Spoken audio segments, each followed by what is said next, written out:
నేను Bevara Satyanarayana, Visakhapatnam bar association అధ్యక్షుడిని.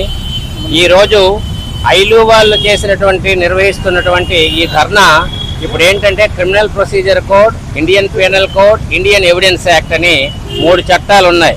ఆ 3 చట్టాలను కూడా పేర్లు మార్చేసి ఓల్డ్ వైన్ న్యూ బాటిల్ అన్నట్టుగా అరేంజ్ చేసి ఏ సెక్షన్ అయినా ఏదైనా పనిష్మెంట్ ఏదైనా ఇది వరకు ఉన్నటువంటి ప్రొసీజర్ ఏంటంటే గవర్నమెంట్ ఏదైనా మార్చాలనుకునేటప్పుడు ఆ చట్టాన్ని అమెండ్ చేయడం వరకు మాకు తెలుసు, కానీ 45 ఏళ్ళ ప్రాక్టీస్లో కానీ ఇది వరకు కానీ ఎప్పుడు కూడా చట్టం పేర్లు మార్చడం అనేది ఎప్పుడు చూడలేదు. దీనివల్ల ఏంటంటే ఏ యాక్ట్ ఏంటి, ఏ సెక్షన్ ఏంటి, ఏ సెక్షన్ ఏ విధంగా పనిష్మెంట్ చేస్తుంది ఆ విషయాలన్నీ కూడా తెలియకపోవడమే కాకుండా సీనియర్లకే తెలియడం లేదు, జూనియర్లు ఇంకా దాన్ని తట్టుకునే పరిస్థితి ఉండదు. అలాగైతే మన చట్టాలన్నీ కూడాను బ్రిటిష్ వారి టైం నుంచి వచ్చిన transfer of property act, registration act, ఇవన్నీ చాలా ఉన్నాయి. ఇవన్నీ